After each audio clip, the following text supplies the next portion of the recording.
Hello, welcome back, my merry friends, my merry pipe enthusiastic and people who perhaps don't smoke a pipe and just enjoy watching a man who does. Welcome back. I'm sitting by my Essie Ironheart, as you can see here, and it's on. You might think, hang on, it's the end of May. Well, it's the beginning of June, not January. You would think so with this lit, wouldn't you? I'm recording this the night before it goes out, so it's Saturday night as I record this. And it'll go, I'm going to schedule it for tomorrow morning, the video, so it'll be a Sunday, and it'll be the 1st of June if I've got my act together. And yes, I do like the Essie, even in summer. I do not have any means of heating the water and cooking. Well, that's a lie. I do have an immersion hob, which is a portable thing that you plug in, and it'll do one pan with specific saucepans that will induct the heat, however, or immersion. No, it's not an immersion hob. It's an induction hub, is it? Anyway, whatever it is what it is. So this is my main beast, and as I think I've mentioned before, I cook on here, on this, you know, it's two of these hot plates. One's hotter than the other. That's my kettle. If I put that on, it'll whistle because I've just had a cuppa. And I've had a cuppa with young Master Heriot's pipes. I won't leave that there too long in case it cracks. But yes, that's what I'm doing. By the way, I must apologise. This camera, whilst you know great, it does hunt a little bit in low light with the focus, which is a right pain. Anyway, we're not even smoking it, but I'm going to be smoking. Now, you may remember, well, 2 or 3 weeks ago now, Albert got in touch and he very kindly sent some pipes, and Julia and I were in the woods and we had a smoke in the woods. And he very kindly gave me a couple of pipes and I've been enjoying those. Julia loves hers. Mine is Owl and hers is Bert. He sent me 3 others and I want to show those to you. Here's one, and he said similar design, but it's made from oak. And I've smoked this and it's lovely. It's a small sort of stubby thing and it's great. I like these because they're quite big bowls, thick thing, gets in the hand. And it is a contemplatum one. You can't really clamp these or clench them, whatever the word is. I mean, you can, but it's more of a gentle puff sort of thing. Puff, puff. So that's there. I'll put a big picture. I might put a picture of a pig on, but it's unlikely. Oh, I just did. Oh well. It's a pig. I can't say it. It's a big. It's an oak. It's an oak one. Oaky doke. Oh, and by the way, if you think that I'll come to this in a minute. Actually, I've got a pot of something here to tell you about, which I'll tell you. Let's get lit up. So the other pipe he sent me is this one.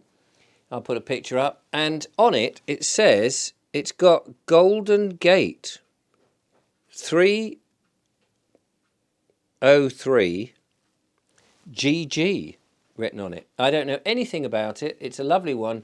Perhaps someone could tell me what the shape is. I thought that was, what did I think it was? Oh, I'm rubbish at this. I'm writing a book, by the way, as you know, about pipes. It's a novel. It's coming. It's a series of short stories, and they all link together. I'll tell you about that in a minute. Anyway, so that's this one. It's a very nice one. Oh, Zulu. That's what I thought. It was a kind of a Zulu, but I don't know that it is a Zulu. I don't know. Golden Gate, anyway, which is nice.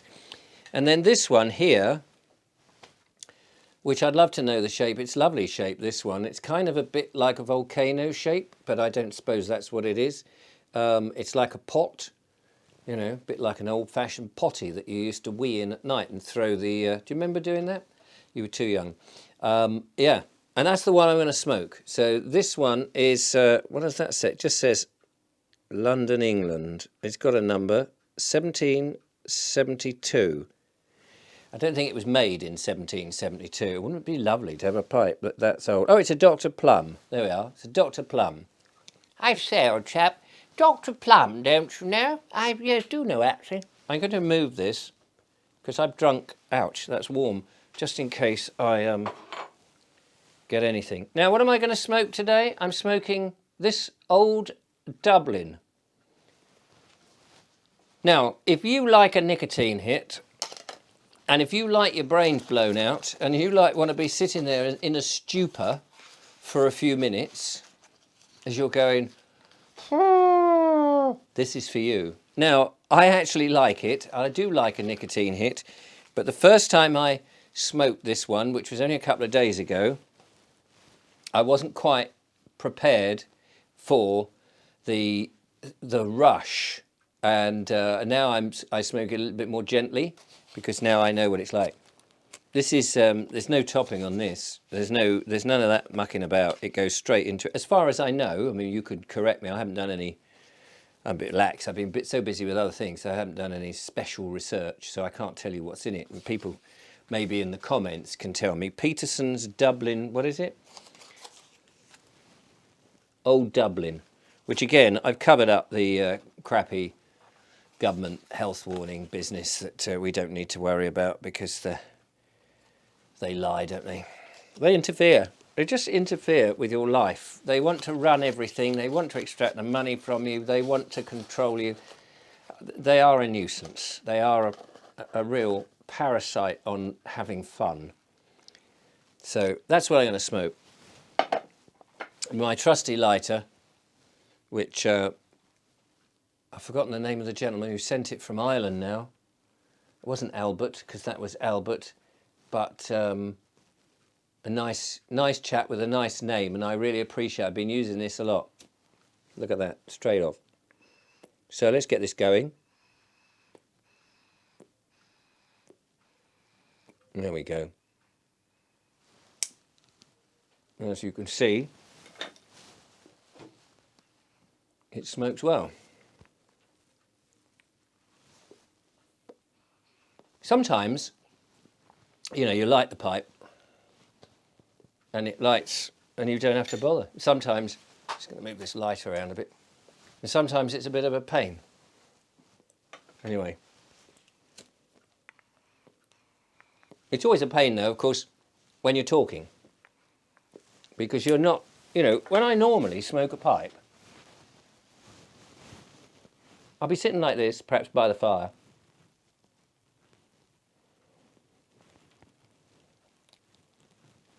in quiet contemplation. I quite like this, putting the... I don't know if you've seen me do this. I've noticed in the videos, I quite sit here like this, as if my head can absorb the smoke this way.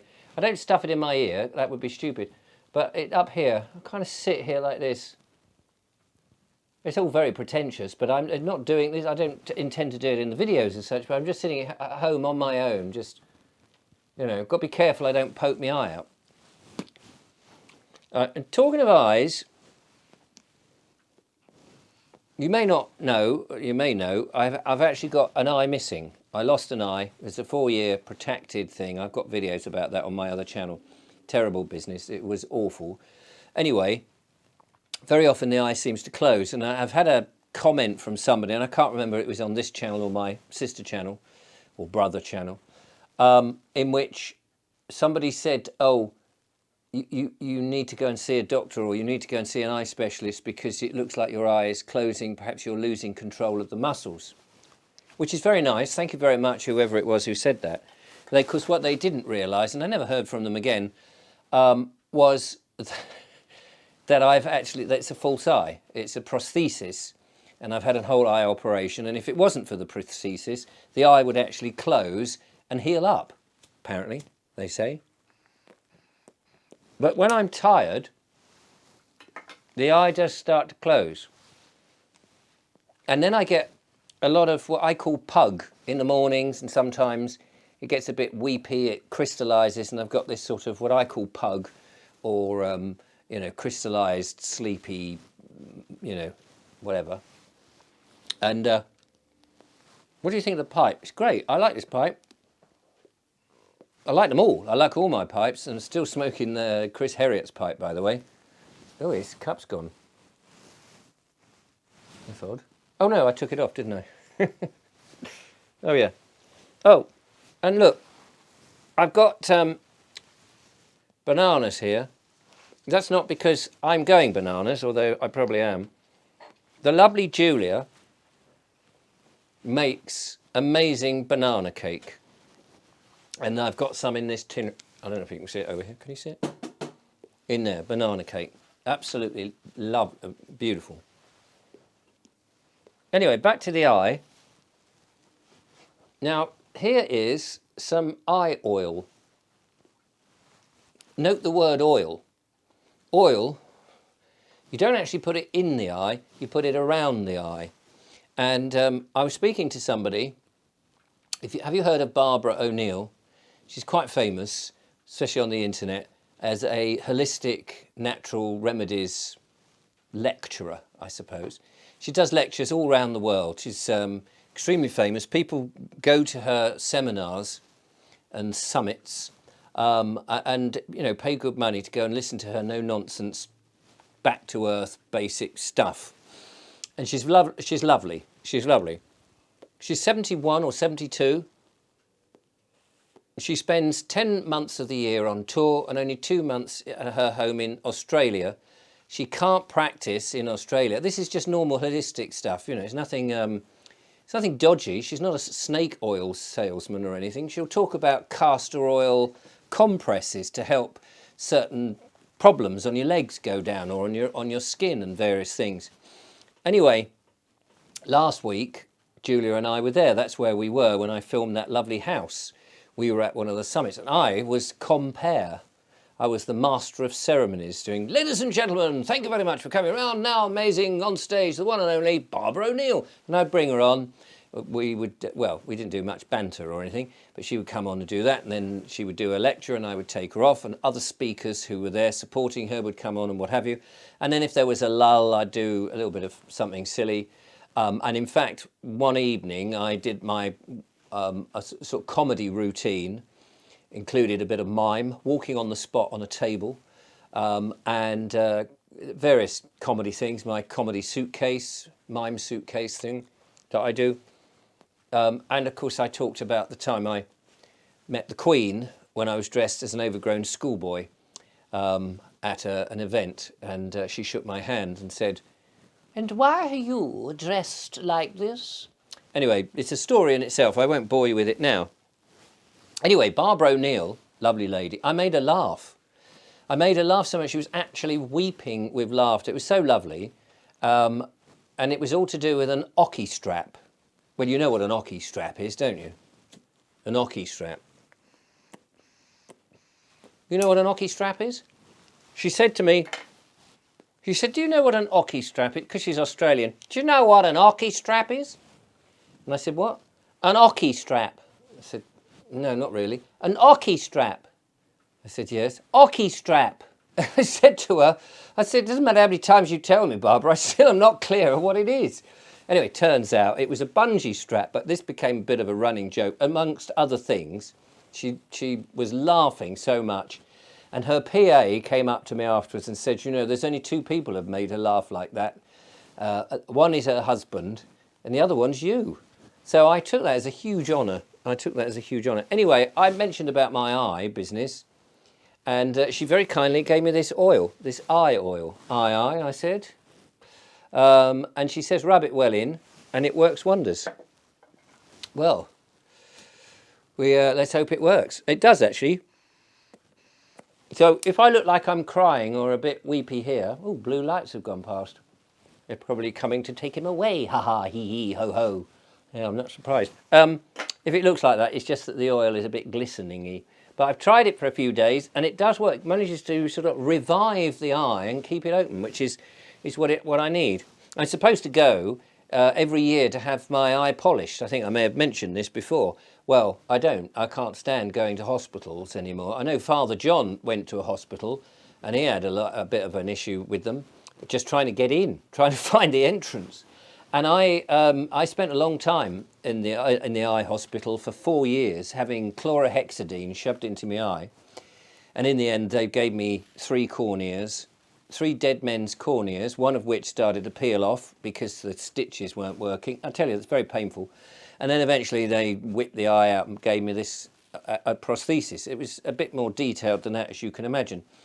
And I saw a lovely doctor called Dr. Sarah Myhill, who said it's a shame that you went through all that because I could have cured the issue very easily with iodine. Iodine. Thanks, Sarah. I wish I'd known you much earlier. Well, if she'd been my doctor, well, she is my doctor now, I can tell you. And it's not who you know, it's not what you know, it's who you know, isn't it? So that's been absolutely lovely, been really lovely. People have been so nice. People are nice, aren't they? Generally, you know, we live in this horrible world. You look out and you go down and you see people are looking miserable or sad, and then you hear the news. I don't listen to the news, but, you know, you hear the news and it's all doom and gloom, but actually people, ordinary everyday people, you and me and others, people are generally very nice. And actually, if you got rid of all the parasites, you know, the people who think they're in charge, who make the rules, if you got rid of those in the government and whatever, I think we'd all get along, because ultimately we have heart, don't we? We have empathy. We can, most people I'm talking about, on the whole, we could actually police ourselves if we were to take back responsibility rather than let everybody else do it. But I don't want to get into that. It's for my other channel. So finally, this is very enjoyable. I don't mind that I'm not smoking it all the time. I'm waffling on because when it kicks in, God blimey, when it kicks in, it's not like, you know, dodgy green stuff. It's not that kind of thing. You just get this rush. So this for me is now one for special occasions, and then I'll have something more mild for my everyday, you know. Trouble is I keep trying different blends, and then I've been working through one at a time. I said I was waffling on just now, and somebody had sent me a very nice email. Said he's just got his own pipe. I forget the name, sorry about that, but you emailed me a couple of days ago, or a day ago, and he's waiting, and he's got a tobacconist round the corner, and he's going to go get the tobacco, and he's going to smoke up his pipe. And I said to him, I said, if you've never smoked a pipe before, give it time, because I think the first thing, they don't tell you this in all the videos about, how to stack your pipe and put pipe, it's that banana bread repeating on me, put the pipe cleaner down, and you know, there's a million ways to stack it. There's a million ways apparently to light it, and there's, you know, a million ways to hold the pipe, a million ways to look at the pipe. There's a million ways to admire the pipe, a million ways to clean the pipe, a million ways to, I don't know, you know, spit on the pipe or put the pipe in the bath, whatever it is. But what they don't tell you is when you first smoke a pipe, if you've never smoked before, you'll notice that there's a lingering taste in the palate. And that can be quite off-putting afterwards. You go, I enjoyed the kind of smoky bit, but afterwards it was a bit... And you feel like you've lost your sense of taste, and you feel like you've lost your ability to have a clean mouth. But you have to give it time. This is what happened to me ages ago. And you adjust to that, and you still get the nuances that you once had. It's just that now your palate is understanding that you're doing something habitually, and you get that, you start to get the nice taste. I thought someone was coming in then. It's the wind. We've got a bit of wind round here, and it's nothing to do with me. Anyway, I must finish off. I mentioned Albert, the pipe that Albert sent, and Julia and I, in the woods. I'm working on my main book, Biggleswick, which I think I've shown here before. It's nearly finished. Book launch in August, September time. Very exciting. Got a few people keen to run events for me so that I can do a talk about it and various things, and then sign copies and you know, sell them. But I'm also working on the new book, Pipe Book, which is, as I say, a series of short stories that all link together, hopefully, with a bit of a twist. I hope that's going to be the case. I've got a few ideas on where it's going. So that hopefully will come out-ish, well, for Christmas. I'm aiming, I mean, I know we're only in, but it does take a long time. I'd like to have that ready for Christmas. So if you want, I'm not taking any pre-orders or anything like that, because I want to make sure it's actually done. But I hope a few people would enjoy it. It's, the stories will be light-hearted, some sort of clever, hopefully clever, sort of serious, a mixture. And then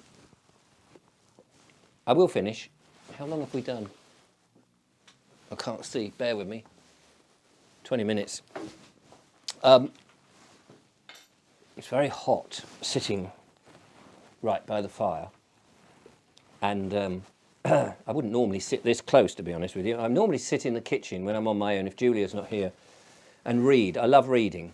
I don't watch films very frequently. Sometimes I don't watch them. Father John recommended a film by Evelyn Waugh, A Handful of Dust.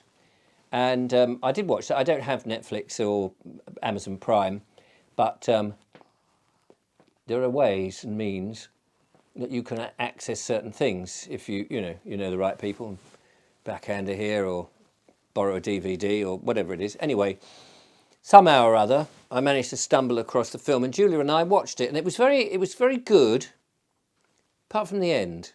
I felt the end was a bit disappointing, and I almost then went online to try from somewhere like ABE Books or World of Books, anything other than the big one that's named after a river, to try and find a copy and maybe read it. But I've got so many books to read, I just thought I'd just be, But Evelyn Waugh, I have got Men at Arms, I think, by him. I've yet to read that. Anyway, what was I going with? Oh, yeah.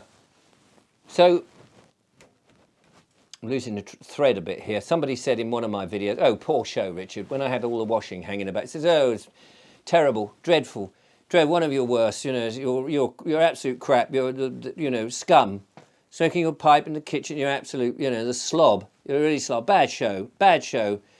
And I just thought, okay, there are other pipe channels to watch, of course, I appreciate that. And of course, everyone's entitled to their comments. If it was you, I'm not taking the mickey out of you really, because you didn't say quite as many. I'm just elaborating. You've got to remember, I'm a bit theatrical, and some people say I'm eccentric. I don't really know what that means really, because I don't feel I'm eccentric, but I feel everybody should live like me. But I guess if I did, it would be a boring world. I came up anyway. I was trying to get to the bit because I need to finish now. Look, I'm doing it. See. Didn't even think. I came up today. I don't know whether you do this. You probably don't. You probably don't do this. But I was waiting for the lovely Julia to meet to go down into the town and go on the seafront and have a little stroll and get out the house. And I was standing in front of the mirror. You probably don't do this. And I was, and I do this a lot.